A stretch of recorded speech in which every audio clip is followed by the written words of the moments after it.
Good afternoon, class. Today is day 40 of Coronachem, period 4. Today we're starting chapter 15, and it is about chemical equilibrium. And we open with the chemical equilibrium that occurs in the atmosphere when you have a pollutant called dinitrogen tetroxide. It can interconvert to a form which is brown colored nitrogen dioxide. So two nitrogen dioxides can react to form dinitrogen tetroxide, and likewise dinitrogen tetroxide can break down to form two nitrogen dioxide molecules. It's a brown gas. You can see it almost in any city where there's air pollution caused by vehicles, because when internal combustion engines burn a mixture of oxygen and gasoline, the high temperatures cause atoms of nitrogen and oxygen also to react and form this substance, which happens to be toxic. It casts an orange pall over affected cities. You can see it especially in the summertime. When the temperatures are warmer, the equilibrium tends to shift more towards the right. In the wintertime, not so much. The gas is still there, but it's in a form that you don't see. It's in a colorless form in the wintertime. So sealed tubes of this mixture of gases become colorless when chilled because the equilibrium shifts. If the gas is chilled sufficiently, it even condenses and forms a frost at the bottom of the tube. Now let's show you what's happening in this, what's called a dynamic equilibrium. It's an equilibrium where two reactions are taking place at the same time, but in opposition to one another. One goes forward, the other reaction goes backwards.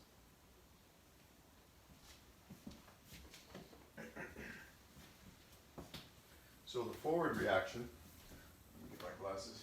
Don't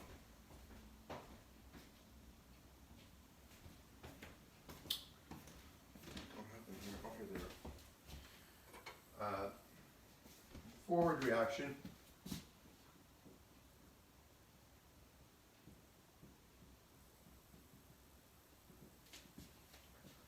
of dinitrogen tetroxide forming two nitrogen dioxides can be described by rate is equal to rate constant of the forward reaction times the concentration of the dinitrogen tetroxide. And the rate of the reverse reaction, here's the reverse reaction,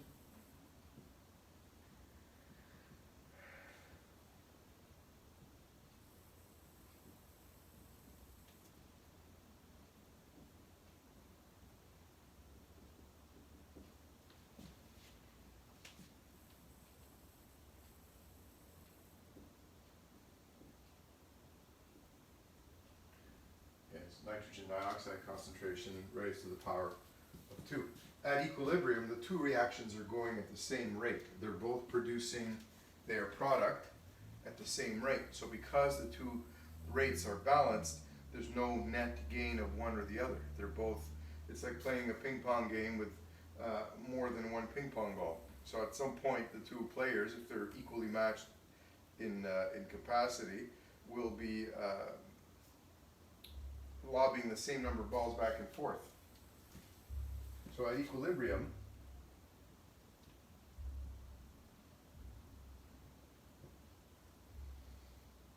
Kf times the dinitrogen tetroxide concentration is going to be the rate constant Kr times the nitrogen dioxide concentration. And you can rearrange the equation. Kf over Kr is equal to nitrogen dioxide concentration squared over dinitrogen tetroxide concentration. Because these are two constants, you can call them K equilibrium, another constant. So note that at equilibrium the concentration stops changing because both forward and reverse reactions are occurring at the same rate. However, both reactions continue to occur even if no change is visible. So it's not a static equilibrium, it's a dynamic equilibrium.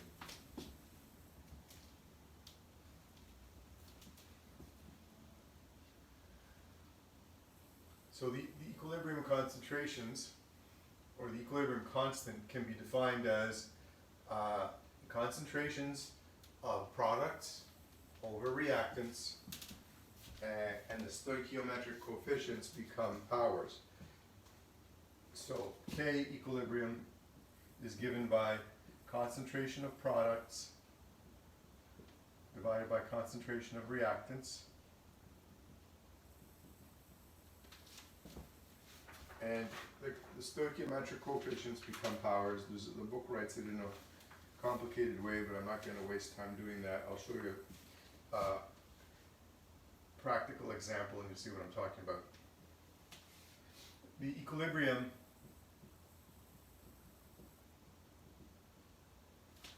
constant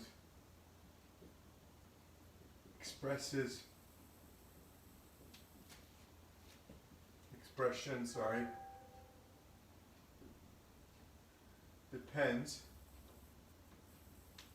only on the stoichiometry.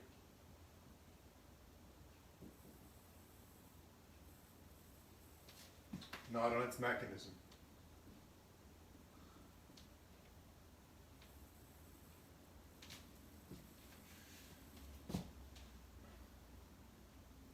And is affected by the reaction, obviously. Different reactions have different rate constants, and to the temperature. Temperature can shift an equilibrium. So for example, for the reaction of ozone turning into oxygen, the decomposition of ozone, let's call it, Kc is equal to the concentration of oxygen to the power of 3 divided by the ozone concentration to the power of 2. And units are not normally shown for they're not listed for values of Kc because of all these powers. They can get pretty messy. So they're usually dispensed with. Let's show you some questions that are related to page 632.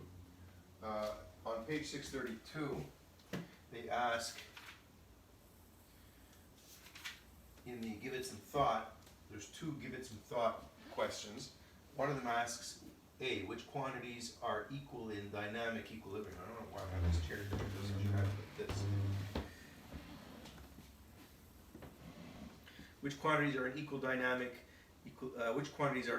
in a dynamic equilibrium? B, if the rate constant for the forward reaction in equation 15.1 is larger than the rate constant for the reverse reaction, will the constant in equation 15.5 be greater than 1 or smaller than 1?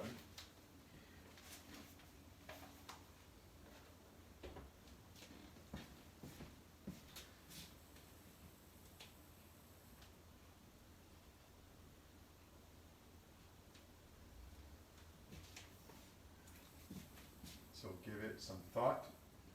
I like that the acronym comes out to GIST. May be intentional. The rates of forward and reverse reactions. That's what they are, their rate constants of. And what they are equal, and what are equal. The rates of the forward and the reverse reaction are equal at equilibrium. Now, if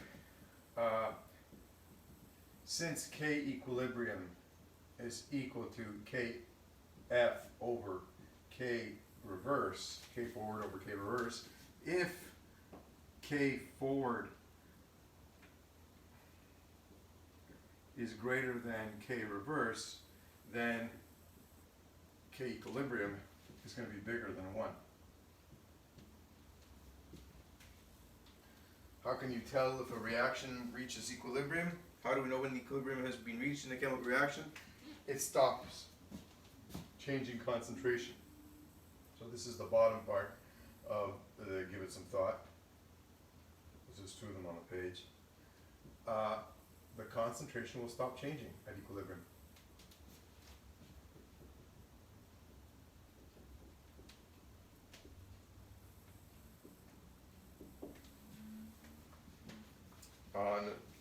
635,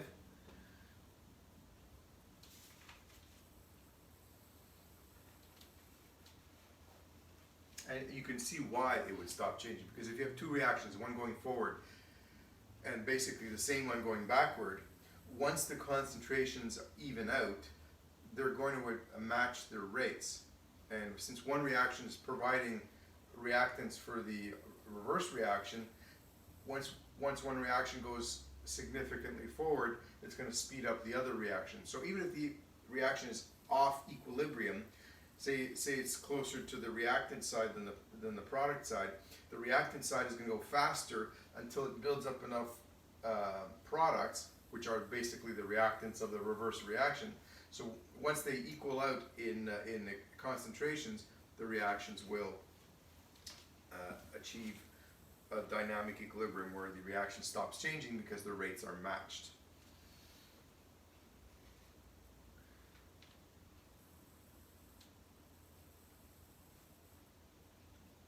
How does the value of Kc in equation 15.10 depend on the starting concentrations of NO2 and N2O4? Well, it doesn't. It's a constant. Okay, the starting concentrations don't have an effect.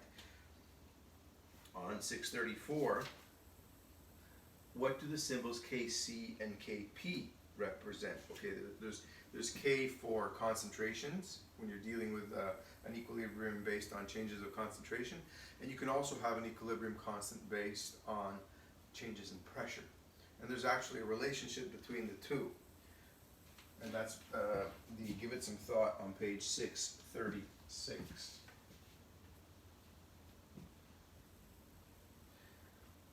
Needless to say, you should read the chapter. I'll do the one on page 636 first, since it came up naturally in the conversation. So Kc is used for concentration changes, and Kp is used for pressure changes. And the relationship between the two is Kp, for the same reaction obviously, equals Kc times RT to the delta N, where delta N equals change in moles. So delta N equals moles product minus moles reactant. Okay, and it's raised as a power. The value of R is the gas constant. On page 637,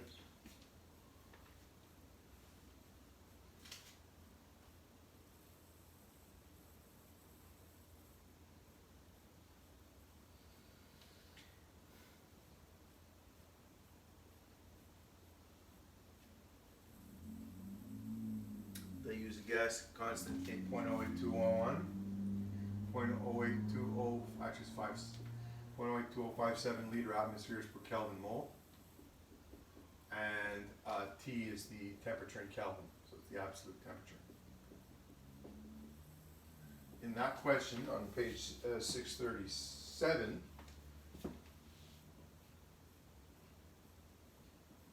which is the give it some thought question, they ask, for the equilibrium of 2 SO3 gas turning into 2 SO2 gas plus O2, Kc is 4.08 times 10 to the minus 3 at 1000 Kelvin. Calculate the value for Kp. So we use this equation, and we write that 4.08 times 10 to the negative 3 times, open the square bracket, times 0.08227 liter atmospheres per Kelvin mole. I can write that in there. I'm just going to write the numbers, 1000 Kelvin. All of that raised to the power of 1. How did I get that? The delta N, if you look at the reaction itself, it is 2 SO3s turning into 2 SO3 2SO2 gas plus an O2 gas. So on this side you have 3 molecules, on this side you have 2 molecules. 3 moles, 2 moles. So the delta N is products minus reactants. 3 minus 2, this power is going to be 1. Delta N equals 1. So when you raise that to the power of 1, you get a Kp equal to 0.334792, which you're only allowed to use 3 sig figs, so it comes out to 0.335 as your final answer. On 634, which we skipped over because I was wanting to pursue the KP-KC thing, so let's go back to page 634. They ask, write the equilibrium constant expression Kc for H2 gas plus I2 gas gives you 2HI. Okay, let's do that one.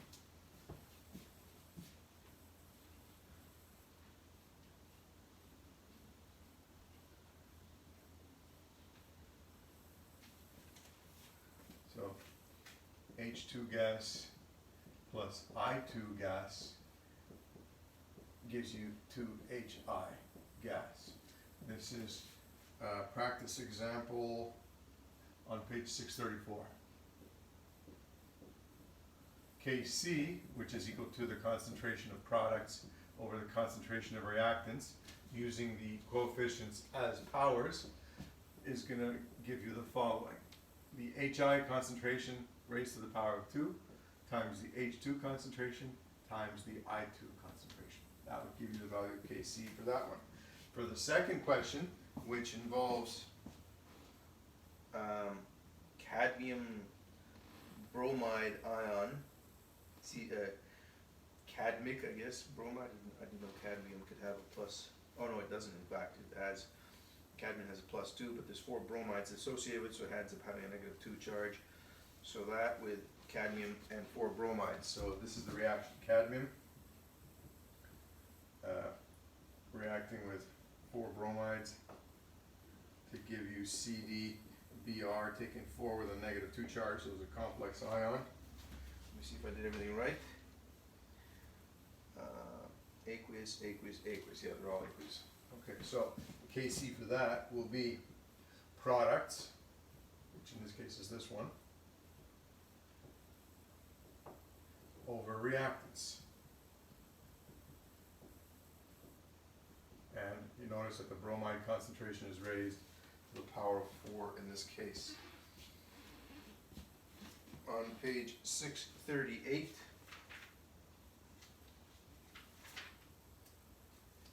they have a practice exercise asking for the reaction of H2 gas plus I2 gas giving you 2HI. Kp equals 794 at 298 Kelvin and Kp equals 54 at 700 Kelvin. So at a lower temperature the Kp is also lower. Is the formation, at the higher temperature the Kp is lower. 700 Kelvin is much higher temperature than 298 Kelvin. Is the formation of HI favored more at the higher or lower temperature? The answer is that the formation of product is favored at lower temperature because it has a bigger equilibrium constant at that temperature. It has an equilibrium constant of 794 at 298 Kelvin, whereas it's only 54 at 700 Kelvin. So that one we could simply answer orally. Let's go continue the notes.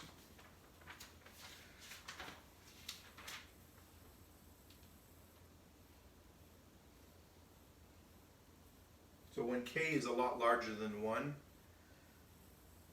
you have a predomination of products. If the K value is a lot less than 1, you have a predomination of reactants.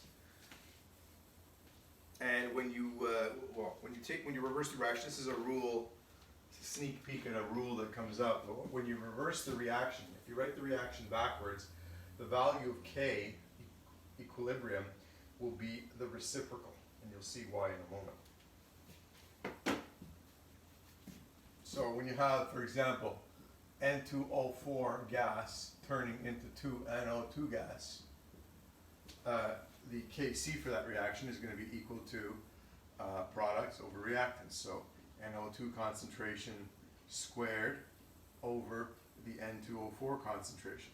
And for this particular reaction, the value of Kc is 0.212. If you write the backwards reaction, 2NO2 turning into N2O4, the Kc for this one is going to be products over reaction again, over reactants, N2O4 over 2NO2 concentration. And what you've done is written the reciprocal of that equation. And the Kc is also the reciprocal, it's 4.72. So if you take this number and you take its reciprocal, you get 4.72. So when reactions with equilibria are combined to compose net reactions, analogously to Hess's law, you can add the reactions, but the rules are a little bit different.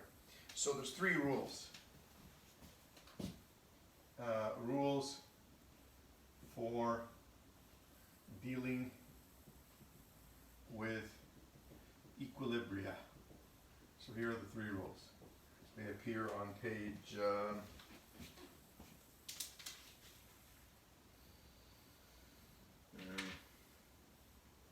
page 640.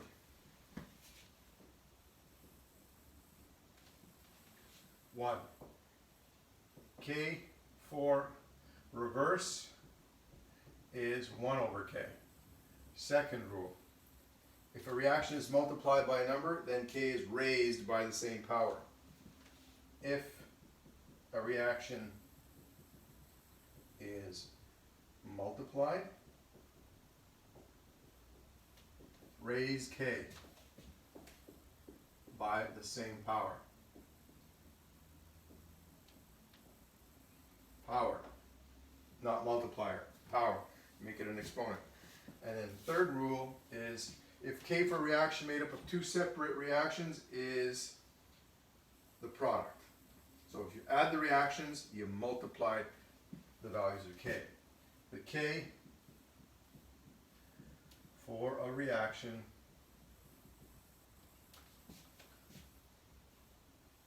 made up of two others, made up of two separate reactions, let's say,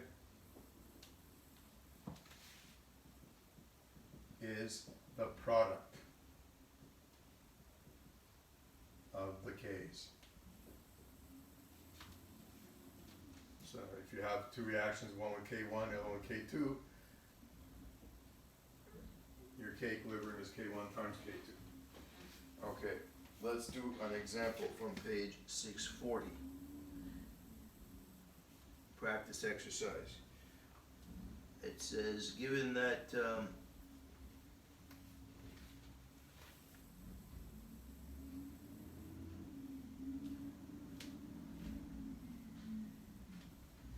given that 700 Kelvin, K equals 54 for the reaction of H2 gas plus I2 gas gives you 2HI, and Kp equals 1.04 times 10 to the minus 4 for the reaction of nitrogen gas with 3 hydrogens to give ammonia. Determine the value of Kp for the reaction where ammonia reacts with iodine to give you 6-hydriodic acid, or 6-hydrogen iodide, gaseous, plus N2 gas.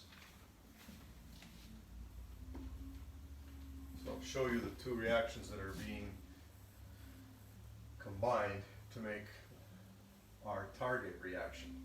So this is reminiscent of Hess's law, which we used in chapter 5, but with different rules.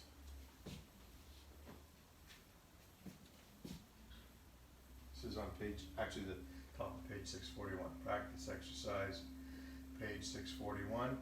Let me just check how we're doing for time right here.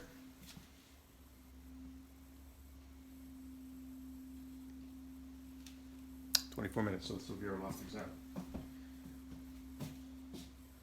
So hydrofluoric acid, aqueous, reacting to form H plus aqueous plus F minus aqueous yields a Kc of 6.8 times 10 to the minus 4.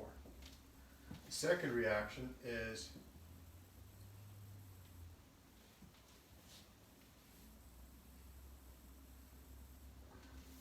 example 1 on page 640.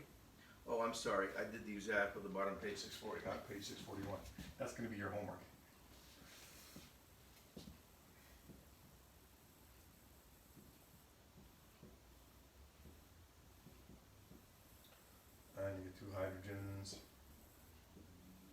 minus plus the oxalate anion, also aqueous, and its Kc is equal to the 3.8 times 10 to the minus 6. So what you have to do is find the K for this reaction, 2HF,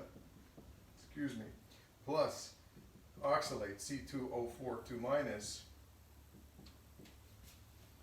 yields 2 fluoride anions plus H2C2O4 aqueous. So to get hydrofluoric acid on this side, all you need is this reaction, except you have to multiply it by 2. So let's call this number 1, call this number 2. So 2 times 1 is going to give you that. So you're going to get 2HF plus 2H plus aqueous plus 2F minus aqueous. And your Kc is going to be equal to 6.8 times 10 to the negative 4 raised to the power of 2. So now you're just raising the value of Kc to the power of 2. To get your oxalic acid on the left, you need to reverse number 2. So reverse the second reaction. And that's going to put the oxalate anion where you want it. Plus, you're going to have 2H pluses. And on the right side, you're going to now have the oxalic acid in the undissociated state. And when you reverse the reaction, you take the reciprocal of the Kc. So Kc is going to be 1 over 3.8 times 10 to the minus 6, whatever that gives you. When you add the two reactions, you get your target. And anything that appears on both sides of the equilibrium symbol will cancel. So the H pluses will cancel. What you're left with is your target reaction. Now, because you're adding the two reactions, you're going to multiply the results of these two numbers. What you get is, for this one, it's 4.624 times 10 to the minus 7. And for this one, the reciprocal of that number is 2.63 times 10 to the 5. When you multiply those two values together, you get your equilibrium constant for the combined reaction, and it equals to 0.12. And that's your answer for that question. So tonight, try 641, practice exercise. So your homework. Practice exercise, page 641, and I will talk to you tomorrow. Right now I'm still in the process of marking your tests. I'm having struggles with my phone holder that broke, so I'm using a different one. It seems to be working okay. And yeah, so I'll see you tomorrow.